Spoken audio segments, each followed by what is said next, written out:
Hi everyone, Simon here with a look at a new upcoming Momentum dress watch that is actually a reproduction of a model we made back in the 1990s, which in turn was designed based on an old watch case and dial we found. A friend of mine bought an old Swiss watch factory and when we were looking around in the basement, came across some old cases and dials. And one of them we liked so much that the original Lugano that we produced in the 1990s was based on it.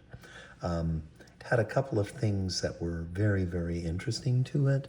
The shape of the case is really kind of exquisite. It's got a very, very thin profile to the case. You can see that probably. So that's made possible by having a step up coming up to the crystal on the top and a step down with the case back. It has a sapphire display back, so you can see the rotor and the automatic movement working in the back.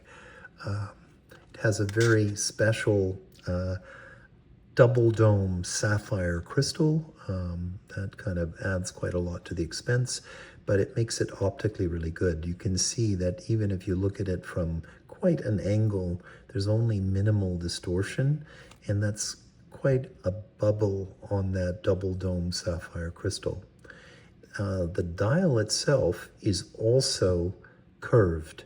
So the dial is put into a hydraulic press that curves the whole edge of the dial down. And so the edge of the dial kind of wraps down around the movement, giving this great sort of domed effect under the double dome sapphire crystal. Yeah, the lugs also wrap down quite a lot. So it's a 40 millimeter diameter case.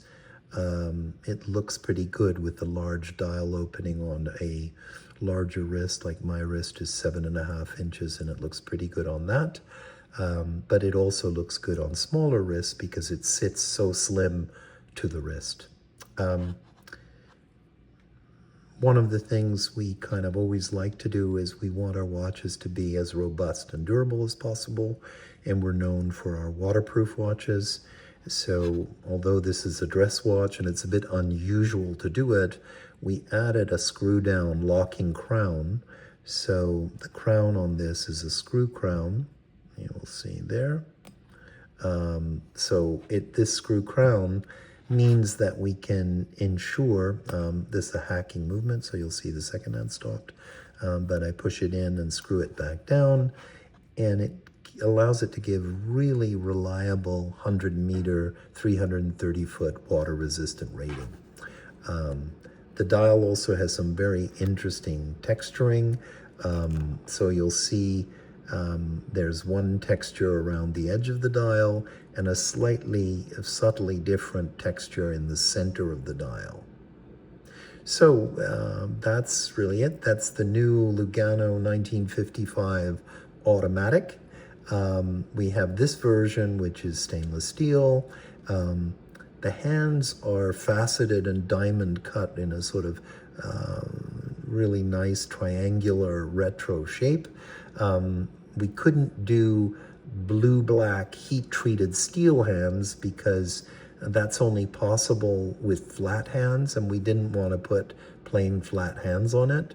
But with the hand maker and the dial maker, we figured out a way to use a semi-transparent paint that creates exactly the same effect as blue-black steel for the numbers on the dial and for the hands on this stainless steel version.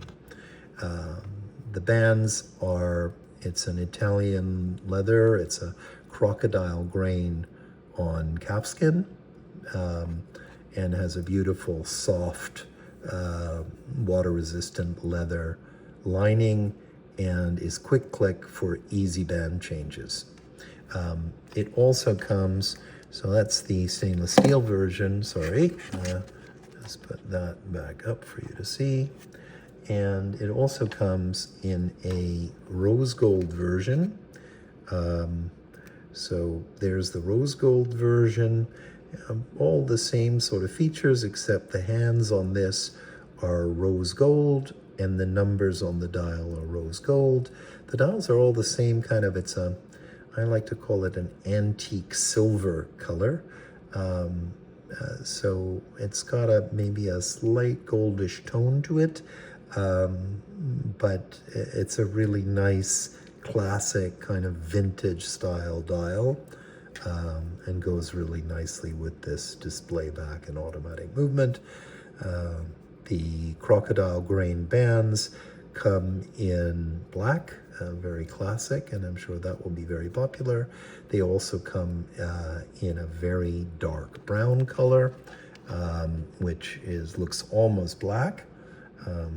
Then there's also finally a yellow gold version, which is also yellow gold ion plated version of this new Lugano, for those that want to dress it up a little bit more with a yellow gold case. So there you have it. The final band option we have is we have these great mesh bands.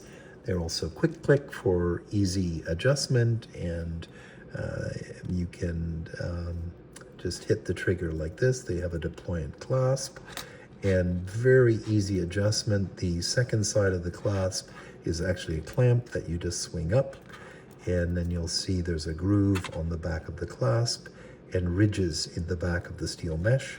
So you just slide the clasp. You can slide the mesh bracelet back and forth along the clasp to make it longer or shorter. And when you've got the perfect size and it fits you comfortably, you just take this plate at the top and clamp it down, and your bracelet is sized and ready to go. The only quick word of caution is don't force the plate to lock it. If you push it along and this groove here is right in between two of the grooves in the back of the steel mesh, and you force the clasp down, you could bend it a little bit, and that would stop it from locking properly in future. But it's pretty easy to just get it into one of the grooves, snap it closed, and then you close the bracelet with the trigger release, and there's the bracelet. That's available in steel mesh, and also to match the case in rose gold ion plating or yellow gold ion plating if you want to really dress it up and put it on the mesh steel bracelet. So thank you very much for listening. I hope that's kind of given you a good overview of the watch. Please let us know if you have any questions or if we can help in any way. Thanks.